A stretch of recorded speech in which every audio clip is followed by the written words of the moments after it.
Jadi tujuan utama Al-Quran diturunkan sebagai petunjuk hidup. Oleh karena itu nanti Pak, kalau jenengan membaca Quran, jenengan membaca Quran mencari apa? Nah, jangan sampai nantinya kita membaca Al-Quran, tapi nantinya berbeda dengan tujuan Al-Quran diturunkan.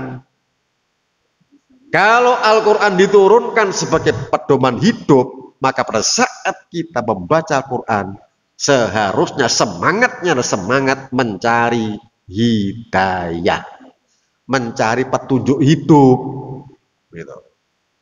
Ya. Tetapi kebanyakan di antara kita sekarang berbeda.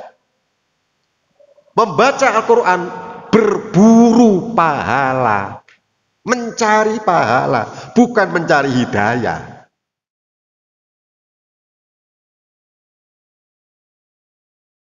Orang yang senantiasa hidup di dalam menjalankan kehidupan ini dengan cara yang benar. Jadi orang yang tetap dalam jalan yang benar itu artinya orang yang senantiasa mengikuti perintah Allah dalam Al-Quran dan menyontoh perilaku Rasulullah dalam hadis-hadis yang sahih. Bapak sekalian, syahrul Ramadan, syahrul Quran. Bulan Ramadan itu bulan diturunkannya Al-Quran. Diingat-ingat Pak ya, ini sangat penting sebab ini nantinya akan merubah paradigma kita berpikir. Ya, Al-Quran itu menjelaskan syahrul Ramadan alladzi unzila fihil Quran hudal linnas wa bayyinatin minal huda wal furqan. Bulan Ramadan, bulan diturunkannya Al-Quran. Fungsinya jelas, hudal linnas, petunjuk bagi manusia, petunjuk hidup bagi manusia. Jadi tujuan utama Al-Quran diturunkan sebagai petunjuk hidup.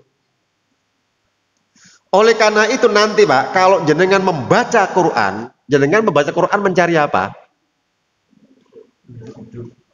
Nah, jangan sampai nantinya kita membaca Al-Quran, tapi nantinya berbeda dengan tujuan Al-Quran diturunkan.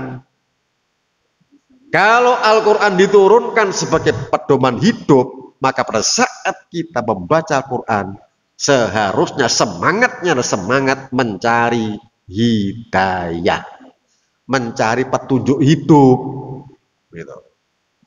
Ya. Tetapi kebanyakan di antara kita sekarang berbeda. Membaca Al-Quran berburu pahala, mencari pahala, bukan mencari hidayah. Pak, pun salah paham ya, pun salah paham. Baca Quran berpahala, bener, nggak salah itu. Tapi seyogyanya kita harus tahu bahwa di dalam Al-Quran itu disebutkan Al-Quran diturunkan untuk memberikan hidayah bagi manusia. Pahala itu Pak mengikuti aktivitas. Dileng-eleng nih, ya. Pahala itu mengikuti. Jangan berharap pahala, jangan berharap pahala. Sebab pahala itu mengikuti amalan. Baca Quran, pahami maksudnya, amalkan ajarannya, pahala itu ngikuti. Gampangannya ngeten, nyuwun sewu ya, gampangannya ngeten. Jenengan semerap longan. Longan itu ngisore bayang, ngisore amben. Kolong bahasa Indonesia ya. Kalau bahasa Jawa kolong. Nek cara Jawa desa longan. Ya kan? Longan itu ngisore dipan, ngisore amben, ngisore bayang. Iku jenenge longan. Ojo arep-arep duwe longan. Gawe wae dipan. Longan iku ana dhewe. Ya. Jangan berharap duwe longan, jangan mengharap punya kolong. Bikin saja dipan, bikin saja bayang, bikin saja amben, longan itu ngikuti. Paham maksudnya? Jangan berharap pahala. Jangan berharap pahala. Baca Quran, pahami artinya, pahami maksudnya, amalkan ajarannya. Pahala itu akan mengikuti. Seperti itu. Ya. Nah sekarang orang enggak membaca Quran berburu pahala, bukan berburu hidayah. Nah makanya nanti Pak, kalau kita membaca Al-Quran dengan berburu hidayah, kita akan dituntun oleh Allah Subhanahu wa taala memasuki dunia keilmuan. Ya. Saya ulangi lagi, kalau kita membaca Al-Quran dengan berharap petunjuk hidup dari Allah Subhanahu wa taala, akan dituntunlah kita untuk memasuki dunia keilmuan. Contoh, di dalam Al-Quran surat Al-A'raf, surat apa buat dibuka ya Quran ya. Nah, ada Qurannya. Quran suratnya surat Al-A'raf. Ya. Ayatnya ayat 31. Ya, dibuka Al-Qur'annya Al-A'raf ayatnya 31. Nah. Pak, ketinggal Pak ya? Kelihatan ya? Ya. Ini saya baca di tengah ini ya. Wa kulu washrabu wa la tusrifu. Makan dan minumlah, jangan berlebih-lebihan. Kulu washrabu wa la tusrifu. Makan dan minumlah, jangan berlebih-lebihan. Kita akan dituntun oleh Al-Quran ini. Kalau berlebih apa akibatnya? Kalau kurang makan apa akibatnya? Akan berpikir kita, mengapa kok tidak boleh berlebih-lebihan? Opo akibatnya berlebih-lebihan?